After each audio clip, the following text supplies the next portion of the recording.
that you really don't have much control over, but I do have control over how I respond to it.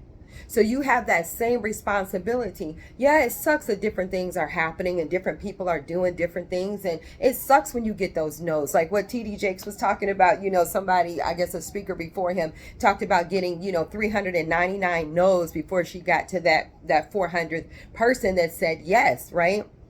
It sucks. It sucked that I had to go through, that painful stuff. And I say it sucked, meaning that at the time it felt like it sucked. It really ended up being the absolute best thing for me. I remember probably a year or two after that, I literally went to my ex-husband's job. I said, listen, I want to take you to lunch. And, he looked at me a little crazy. We were on kind of speaking terms then, but just not real conversation terms, right? And so I took him to lunch and I thanked him. I told him the best thing you could have ever done was walk out on that marriage. And he looked at me like, what? I said, I know it sounds crazy. And I went on to explain what I meant, because he really, when he did that, it was like a whole new world opened up for me. I got back into network marketing with a different company. I expanded everything in my life. My finances expanded, my energy expanded, my joy expanded, my life expanded in so many areas of my life that they could not, because of where I was at mentally in that marriage with him. And so even though it didn't look like, my life did not look like it was going to go in the direction that I wanted it to go in, right?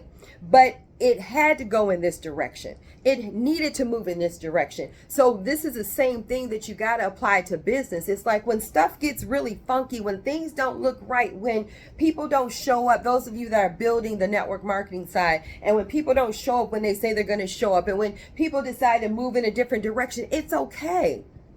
It's okay if things don't look the way that you think they do, but if you stay focused on your why, you'll be able to push through those hard times. My ex-husband's birthday was yesterday.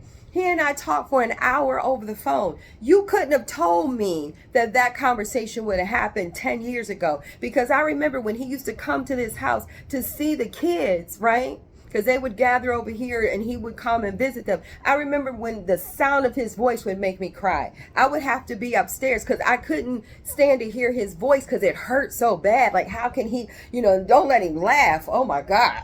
How can he be laughing and I'm up here in turmoil, right? Oh my gosh. Totally different now. I'm so grateful that he did not stay in my life as my husband, y'all. I'm not trying to be funny right now. I'm all for marriage, definitely not, for divorce, but there's certain times, certain things need to happen, right?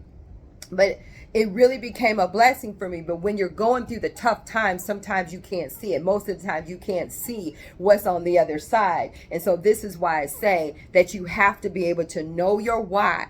Because when I had to get myself up off that floor, when I had to dry those tears, when I had to work through all of it, I had to have a why.